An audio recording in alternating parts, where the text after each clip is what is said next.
چلیے آگے چلتے ہیں. استفتاح، یہ استفتاح نہیں ہے، استفتاح. باب کون سا ہے؟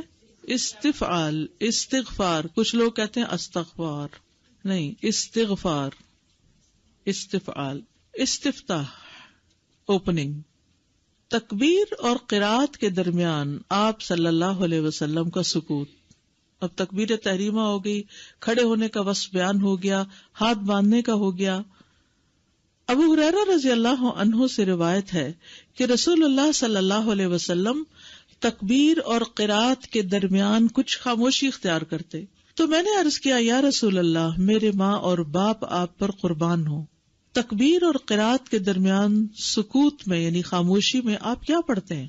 آپ نے فرمایا، میں کہتا ہوں اللہم باعد بینی و بین خطایایا کما باعدت بین المشرق والمغرب، اللہم نقنی من الخطایا کما ينقى الثوب الابيض من الدنس، اللہم اغسل خطایاي بالماء والثلج والبرد. تو اس سے کیا پتہ چلتا ہے کہ سورۃ الفاتحہ سے پہلے آپ اللہ کی تسبیح بیان کرتے، دعا مانگتے تھے، کچھ مخصوص الفاظ پڑھتے تھے، اللہ کے تعریفی کلمات سے نماز کا افتتاح. پھر اس کے بعد آپ قرات کو بہت سی مختلف دعاؤں کے ساتھ شروع کرتے تھے. ان دعاؤں میں اللہ تعالیٰ کی حمد کرتے، اس کی بزرگی اور ثنا بیان کرتے. اور اسی چیز کا آپ نے اس شخص کو حکم دیا جس نے نماز کو بگاڑ کے پڑھا تھا. آپ صلی اللہ علیہ وسلم نے اسے کہا، کسی آدمی کی نماز مکمل نہیں ہوتی یہاں تک کہ وہ اللہ اکبر کہے، اللہ عز و جل کی حمد بیان کرے اور اس کی ثنا بیان کرے، پھر قرآن میں سے جو آتا ہو اس کی تلاوت کرے. یعنی اللہ اکبر کے بعد کیا کرے؟ اللہ کی حمد و ثنا بیان کرے. آپ اللہ کے پسندیدہ کلام سے ابتدا کر سکتے ہیں. کیسے؟ حضرت عائشہ کہتی ہیں کہ جب نبی صلی اللہ علیہ وسلم نماز شروع کرتے تو یہ پڑھتے، سبحانک اللہم و بحمدک و تبارک اسمک و تعالی جدک ولا الہ غیرک. اچھا، اس میں کیا ہے؟ اللہ کی تسبیح ہے، حمد ہے، اس کی بزرگی کی بلندی کا ذکر ہے اور اس کی وحدانیت کا ذکر ہے. ٹھیک ہے، اس کے نام کی برکت کا ذکر ہے. تو یہ آپ کے پسندیدہ کلمات تھے. ٹھیک ہے، سبحانک اللہم و بحمدک و تبارک اسمک. اس میں ایک غلطی جو لوگ کرتے ہیں پڑھتے ہوئے، وہ کیا کرتے ہیں؟ سبحانک اللہم و بحمدک و تبارک اسمک، و تبارک کہہ دیتے ہیں. کہیے ذرا، سبحانک اللہم.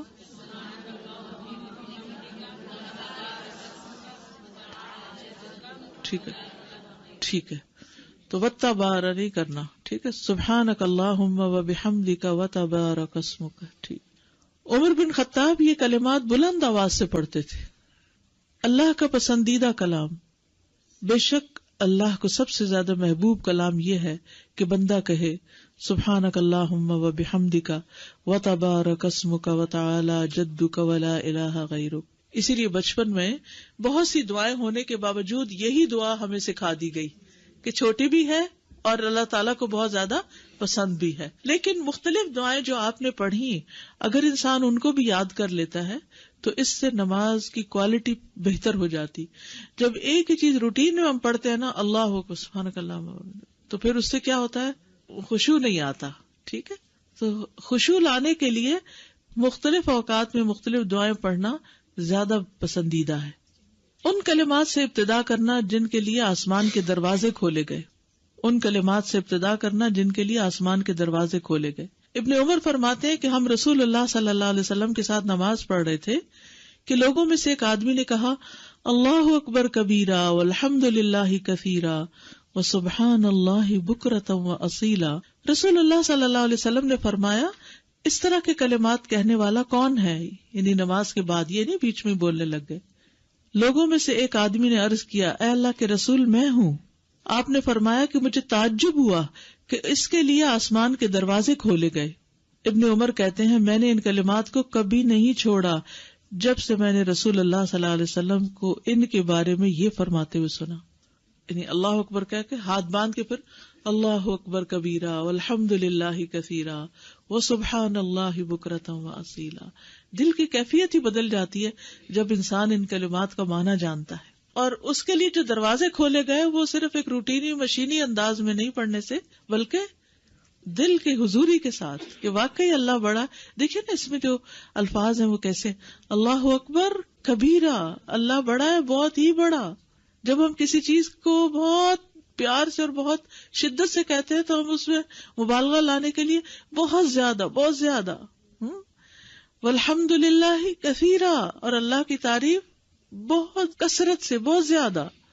وسبحان اللہ بکرۃ واصیلا، اور اللہ کی تسبیح صبح اور شام، صبح اور شام کیا جائے، اس میں پھر انقطاع نہیں ہوتا. پھر ایک اور دعا ہے خود کو اللہ کے سپرد کر دینے کی دعا، اس سے بھی افتتاح کیا جا سکتا ہے. وجہت وجہی للذی، لوگ اس کو تکبیر تحریمہ سے پہلے پڑھ رہے ہوتے ہیں، حالانکہ یہ تکبیر تحریمہ کے بعد پڑھنے والی دعا ہے. وجہت وجہی للذی فطر السماوات والارض حنیفا وما انا من المشرکین ان صلاتی ونسکی ومحیای ومماتی للہ رب العالمین لا شریک لہ وبذلک امرت وانا اول المسلمین. اللہم انت الملک لا الہ الا انت ربی وانا عبدک ظلمت نفسی واعترفت بذنبی فاغفر لی ذنوبی جمیعا انہ لا یغفر الذنوب الا انت واہدنی لاحسن الاخلاق لا یہدی لاحسنها الا انت واصرف عنی سیئها لا یصرف عنی سیئها الا انت لبیک وسعدیک والخیر کلہ فی یدیک والشر لیس الیک انا بک والیک تبارکت وتعالیت استغفرک واتوب الیک. کس قدر خوبصورت دعا ہے. اللہ سے اپنی محبت کا کیسا اظہار ہے، اور یہ کہہ کہ اللہ کو تو کچھ فائدہ نہیں ہوتا، فائدہ ہمیں ہو جاتا ہے. اپنی جیسے گویا ساری باتیں کہہ ڈالی ہوں، اپنی کمی کمزوری کا اعتراف اور اس کی اصلاح کی دعا کہ اللہ مجھے اچھا اخلاق دے دے. ہاں، یعنی ہم سب کو اس کی کتنی ضرورت ہے کہ ہمارا اخلاق دن بدن اور اچھا ہوتا جائے. اللہ مجھے بہترین اخلاق کی رہنمائی کر، اور پھر برے جو ہیں وہ ہٹا دے مجھ سے، اور تیرے سوا کوئی نہیں دور کر سکتے. میرے بس میں تو نہیں کہ میں اپنی برائیاں اپنی خامیاں اپنے سے پھیر سکوں، ہٹا سکوں، لیکن تو ان کو پھیر سکتا ہے. لبیک والخیر کلہ بیدیک. اب دیکھیے کہ انسان اللہ کی طرف جاتا ہے، کوئی ضرورت پیش آ گئی زندگی میں، دل بھرا ہوا ہے، کوئی غم ہے، تو اللہ کے حضور حاضر ہو کے ساری خیر اللہ کے پاس ہے، اور اللہ کے سامنے عاجز بندہ بن کے کھڑا ہو جائے. والشر لیس الیک، شر تیری طرف نہیں منسوب کیا جا سکتا، تیرے کسی فیصلے میں کوئی کمی نہیں، کوتاہی نہیں. اور پھر انا بک و الیک، انا بک و الیک تبارکت و تعالیت استغفرک و اتوب الیک. خوش قسمت ہے وہ جن کو یہ دعا یاد ہو گئی ہے. پھر اسی طرح ایک اور دعا بھی ہے جو اچھا اخلاق بنانے کی، جس میں یہ عادی ہے تقریباً. ان صلاتی و نسکی و محیای و مماتی للہ رب العالمین لا شریک لہ وبذلک امرت وانا من المسلمین اللہم اہدنی لاحسن الاعمال و احسن الاخلاق. اللہ احسن اعمال اور احسن اخلاق کی توفیق دے. لا یہدی لاحسنها الا انت وقنی سیئ الاعمال و سیئ الاخلاق لا یقی سیئها الا انت. پھر فرشتوں کو متوجہ کرنے والے کلمات، الحمد للہ حمدا کثیرا طیبا مبارکا فیہ. پھر مختلف اذکار سے ابتدا کرنا. ایک اور روایت میں آتا ہے اللہ کے نبی جب نماز شروع کرنے لگتے تو 3 بار اللہ اکبر اللہ اکبر اللہ اکبر، 3 بار لا الہ الا اللہ لا الہ الا اللہ لا الہ الا اللہ، 3 بار سبحان اللہ و بحمدی سبحان اللہ و بحمدی سبحان اللہ و بحمدی.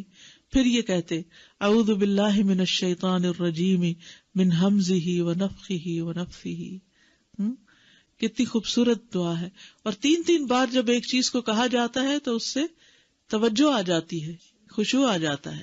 اور پھر شیطان کے وسوسوں سے پہلے ہی بچنے کی دعا کر کے پھر نماز کا آغاز. پھر اللہ سے اس کا فضل مانگنا.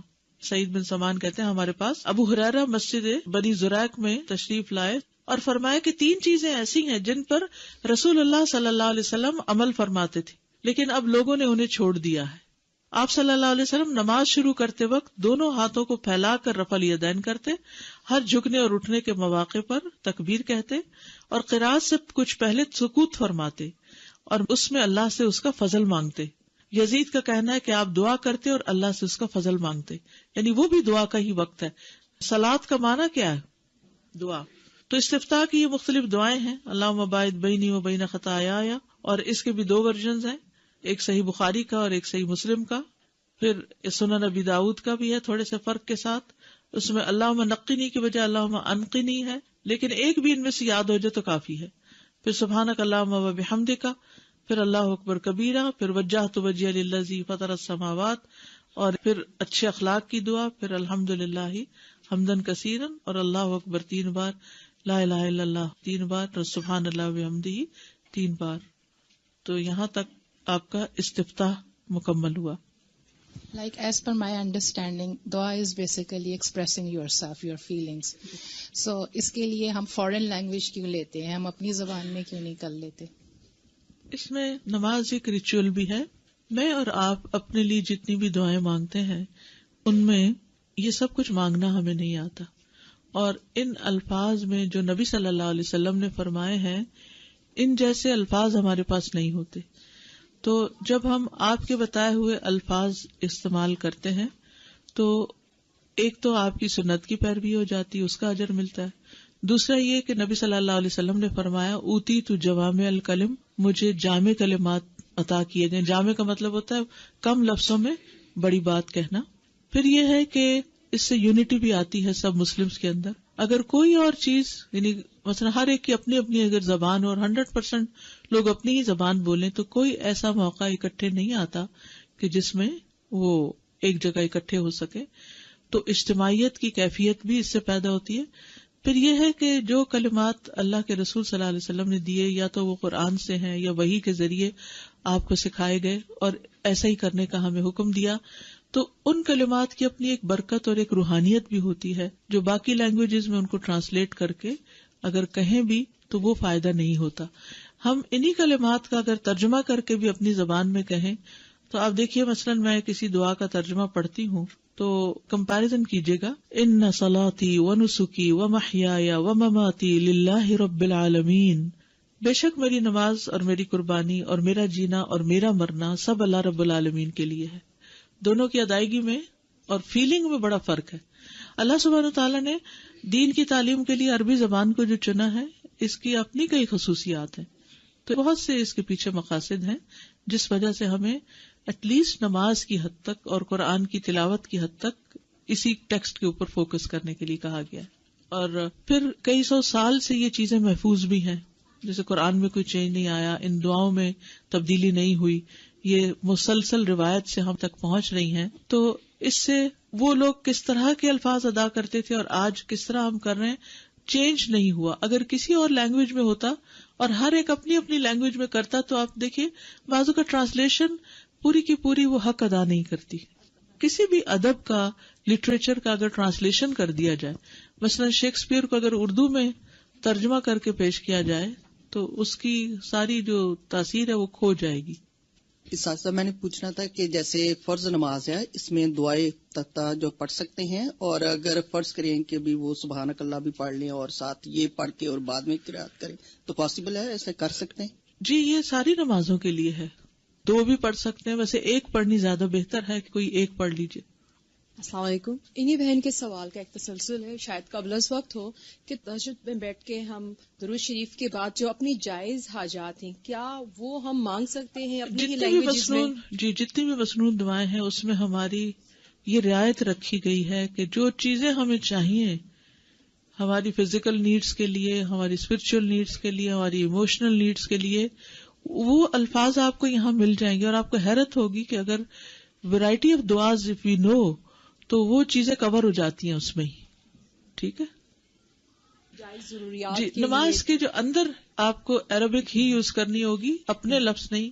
یہ چونکہ ایک سیٹ طریقہ بتا دیا گیا ہے، اس سے ہم آگے پیچھے نہیں ہو سکتے. اس کے بعد آپ کے لیے بہت ٹائم ہے، جتنی دیر مرضی چاہے، سارا دن ہے، اپنی زبان میں جب مرضی مانگے، کوئی رکاوٹ نہیں. لیکن نماز کا ایک سیٹ پیٹرن ہے جو سب کے درمیان ایک جیسے ہی ہے، چاہے تشہد ہو، چاہے سجدہ ہو، چاہے کوئی بھی مقام ہو. کیونکہ کوئی ایک بھی دلیل ہمیں ایسی نہیں ملتی کہ جس سے ہم یہ رخصت پاتے ہوں. کچھ چیزیں ہیں جن کی ہمیں رخصت دی گئی ہے لیکن اس کی کوئی رخصت ملی نہیں، ایسا ہی کیا گیا اور ایسا ہی بتایا گیا. آگے آپ حیران ہوں گے، دیکھیں گے کہ جن لوگوں کو قرآن نہیں آتا، کوئی سورت بھی نہیں آتی مثلا، وہ کیا کریں، تو وہ بھی انشاءاللہ آئے گا ابھی. تجربے میں یہ بات آئی کہ چاہے کتنی ہی اپنی زبان میں دعا مانگ لیں، لیکن دل میں سکون اور اطمینان جبھی آتا ہے جب عربی کے الفاظ منہ سے نکلیں اور اپنی حاجت جو ہے اللہ سے دعا مانگیں. اس میں دعائے استفتاح کے بعد نبی صلی اللہ علیہ وسلم تعوذ پڑھا کرتے تھے. کچھ لوگ اس کو تعوذ بولتے ہیں، یہ تعوذ نہیں ہے، تعوذ ہے. کون سا باب ہے؟ تفاعل. ٹھیک ہے، یعنی پناہ طلب کرنا. اللہ سبحانہ وتعالیٰ کا حکم ہے فَإِذَا قَرَأْتَ الْقُرْآنَ فَاسْتَعِذْ بِاللَّهِ مِنَ الشَّيْطَانِ الرَّجِيمِ. پھر جب آپ قرآن پڑھنے لگیں تو شیطان مردود سے اللہ کی پناہ مانگ لیا کریں، کیونکہ نماز میں بھی شیطان پیچھا نہیں چھوڑتا، اس میں بھی بہکاتا ہے تاکہ ہماری عبادت کو ہی خراب کر دے، اس میں ہی خلل ڈال دے. نبی صلی اللہ علیہ وسلم کا تعوذ پڑھنا، پھر آپ صلی اللہ علیہ وسلم اللہ تعالیٰ سے استعاذہ طلب کرتے، یعنی اللہ تعالیٰ کی پناہ لیتے. ابو سعید خدری سے روایت ہے کہ نبی صلی اللہ علیہ وسلم قرأت سے پہلے یہ کہا کرتے تھے، یعنی سورۃ الفاتحہ سے پہلے یہ پڑھتے تھے اعوذ باللہ من الشیطان الرجیم. لیکن اس کے علاوہ بھی کچھ کلمات تھے جو آپ نماز میں پڑھتے تھے. ابن عمر یوں کہا کرتے تھے اللہم انی اعوذ بک من الشیطان الرجیم. وہ اللہم انی کا اضافہ کر لیتے، اعوذ باللہ من الشیطان الرجیم من ہمزہ ونفخہ ونفثہ. یہ پیچھے دعا استفتاح میں بھی آپ نے دیکھا، جس میں 3 بار وہ پڑھ کے سبحان اللہ لا الہ الا اللہ، اور پھر اس کے بعد یہ تعوذ. تعوذ میں کبھی کبھی السمیع العلیم کا اضافہ کرنا، اور کبھی کبھی آپ صلی اللہ علیہ وسلم اس میں اضافہ فرماتے تو کہتے اعوذ باللہ السمیع العلیم من الشیطان الرجیم من ہمزہ ونفخہ ونفثہ. تو اس سے کیا ہوتا ہے کہ شیطان نماز میں پیچھا چھوڑ دیتا ہے، بھاگ جاتا ہے. خصوصاً جن لوگوں کو بہت وسوسے آتے ہوں، اکثر لوگ شکایت کرتے ہیں کہ نماز میں بہت وسوسے آتے ہیں، بہت خیالات آتے ہیں، بھول ہی جاتے ہیں کہ کیا پڑھا کیا نہیں پڑھا. تو ان کے لیے یہ بہت مفید ہے. اور اس کی دلیل کیا؟ سنن ابی داؤد کی روایت ہے، ابو سعید خدری رضی اللہ عنہ سے مروی ہے، کہتے ہیں کہ رسول اللہ صلی اللہ علیہ وسلم جب رات کو قیام فرماتے تو اللہ اکبر کہتے، پھر سبحانک اللہم و بحمدک و تبارک اسمک و تعالی جدک ولا الہ غیرک کہتے، پھر لا الہ الا اللہ 3 بار، پھر اللہ اکبر کبیرہ 3 بار کہتے، پھر کہتے اعوذ باللہ السمیع العلیم من الشیطان الرجیم من ہمزہ ونفخہ ونفثہ. میں اللہ سننے والے جاننے والے کی پناہ لیتا ہوں، یعنی اس بات سے بچنے کے لیے کہ شیطان مردود مجھ پر کوئی جنون کا اثر ڈالے، شیطان مجھے خپتی بنائے، یا مجھے تکبر پر آمادہ کرے، یا غلط شعر و شاعری کی طرف لے آئے. اور اس کے بعد آپ قرات فرماتے، یعنی سورۃ الفاتحہ پڑھتے.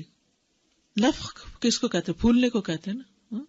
تو تکبر پر آمادہ کرنا اس کا نفخ ہے کہ تم تو اتنی اچھی نماز پڑھتے ہو، تو دوسرے لوگ تو بالکل توجہ نہیں کر رہے نماز میں، تمہاری نماز تو بہت لمبی ہے. تو یہ نماز ہی کا تکبر ہو گیا، نماز ہی میں ایسے خیالات ڈال دیے، اسی کو خراب کر دیا. یا پھر یہ ہے کہ انسان پڑھ تو نماز رہا ہوتا ہے لیکن دل میں کوئی شعر و شاعری سوچ رہا ہے، یا کوئی اور چیز ایسی گھوم رہی ہے.